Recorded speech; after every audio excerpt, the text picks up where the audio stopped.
The pounding on the front door was so loud it felt like it shook the walls. My eyes were still heavy from sleep when I heard it. Please, open up. My stomach dropped. I stumbled to the door barefoot, my heart pounding in my ears. And then I saw him. My dad. He stood there in full uniform, cold eyes staring right through me. 2 other officers flanked him, but he didn't look like my dad. He looked like a stranger.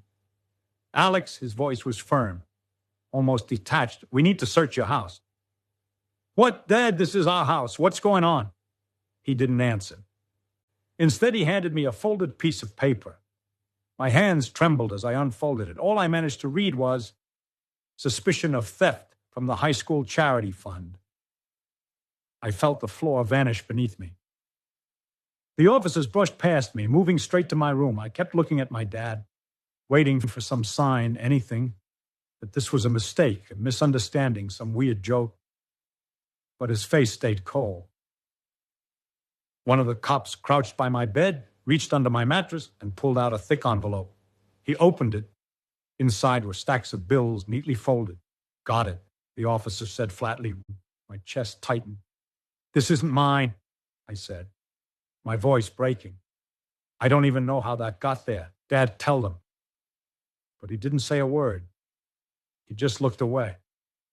To understand why this crushed me, you need to know what my dad used to be to me. He wasn't just my father, he was my hero. He wore his badge with pride, always talking about how justice was the most important thing in the world. When I was 10, he rescued a neighbor's kid from being kidnapped. When I was 14, he taught me how to protect myself if I was ever in danger. We didn't have much money, but I never felt poor. He worked night shifts, long hours, but always made time for me. Every night before bed, he'd tell me, I'll always be on your side, son. But lately, something had changed. I noticed late-night phone calls, whispered conversations. He'd leave the house without explaining where he was going. Sometimes he'd come back smelling like cigarettes. He never smoked. And there was something in his eyes, like he was weighing something or someone. A week before the arrest, there was a scandal at school. The charity fund for a classmate's cancer treatment had been emptied, gone. We'd been raising that money for months. Bake sales, concerts, online fundraisers, and suddenly it was all missing. The principal called a school-wide assembly. Unfortunately, he said, we have reason to believe this was an inside job. The police are already involved. And then I felt it. Eyes. People were looking at me.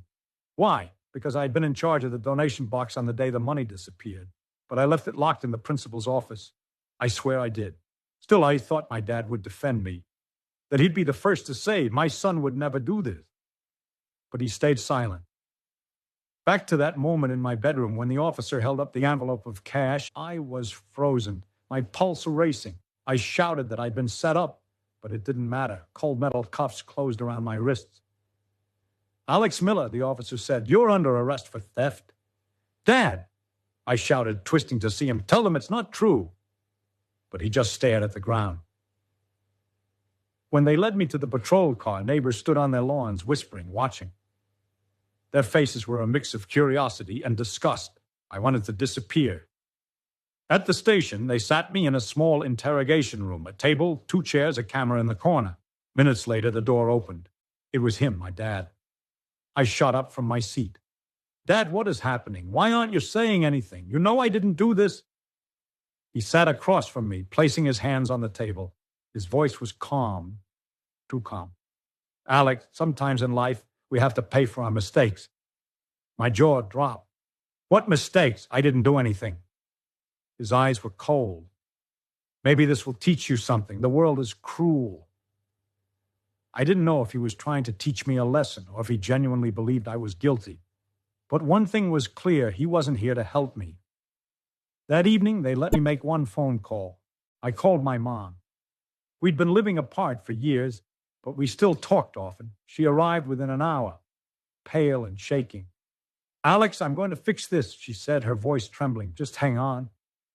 For the first time in my life, I saw her look at my dad with pure hatred. That night, lying on the hard bench in the holding cell, I kept replaying it all in my head. The pounding on the door, the look in his eyes, the coldness in his voice. I didn't know why he was doing this to me, but deep down I knew this was only the beginning. The next morning, I woke up to the sound of the cell door clanging open. "Let's go, Miller," the guard said. I was taken back to the interrogation room. My attorney was there, a man I'd never met before, mid-40s, suit slightly wrinkled, eyes sharp. "I'm Ryan Clark," he said, shaking my hand. "Your mother hired me." He glanced at the case file, flipping through the pages quickly. "Listen, Alex, something about this doesn't sit right with me. The evidence against you is too neat, too perfect." I leaned forward. "You think I was set up?" "I think," he said carefully, "someone wanted to make sure you took the fall." I didn't need to say who I was thinking of. Over the next few days, my mom visited me every chance she could. She started her own digging, calling friends, asking questions, looking for anything that could help me. On the third day, she came in with a look I'd never seen before. "Alex," she said, "I think your father's been lying to us for a long time." My stomach twisted. "What do you mean?" "I talked to a retired officer who used to work with him. He hinted that your father was connected, not officially, but he had ties to a local crew, the kind of people the department pretends don't exist." The pieces started clicking in my head. The late-night calls, the smell of smoke from people he met, the way he'd sometimes have cash on hand when our bills were tight. 2 days before my court hearing, something happened that changed everything. Ryan came in with a small folder and a grim smile. "Alex," he said, "we got a break. Surveillance footage from the school's parking lot. Your father was there the night the money went missing, hours after the building was locked. But he said he was on a night shift that night." Ryan nodded, and according to the department's roster, he was, except the logbook has been altered. I sat there, numb. "So he stole it and planted it in my room?" Ryan's voice was steady. "Looks that way. My guess, someone was sniffing around his connections. He needed a distraction, a scapegoat. And who better than his own son? No one would think a cop would frame his kid." The morning of the hearing, I walked into the courtroom in shackles. The room was buzzing. Neighbors, classmates, even teachers had shown up. My mom sat in the front row, her eyes red from crying. My dad was at the prosecution's table in uniform, looking as clean and righteous as ever.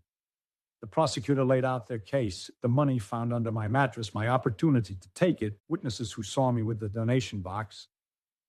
When it was Ryan's turn, he stayed calm. "Your Honor," he began, "the defense has evidence that the arresting officer, who happens to be the defendant's father, was present at the school after hours on the night the funds went missing. We also have proof that the department's duty log was altered to hide this." A ripple went through the room. My dad's jaw tightened, but he didn't look at me.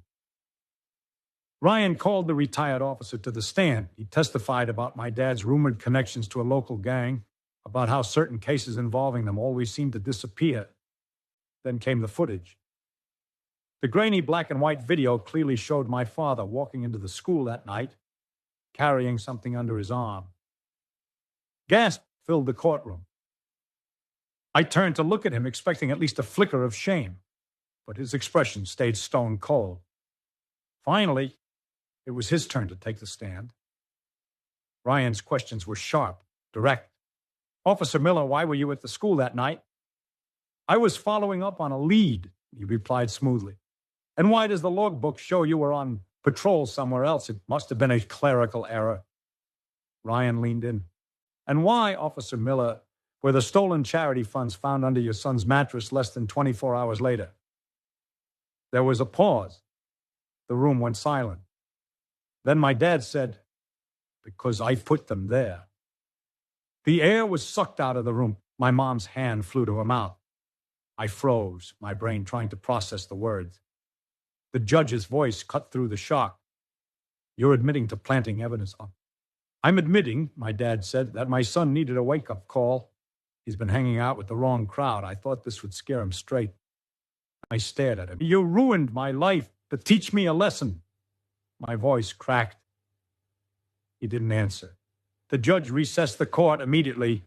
The prosecutor dropped the charges against me, and the gavel fell with a final thud. I was free, but I didn't feel free. Outside the courthouse, reporters swarmed. I pushed past them, my mom's arm around me. I saw my dad being led away in cuffs, not for theft, but for evidence tampering and misconduct. Our eyes met for a split second, and in that moment, I knew something inside me had broken for good.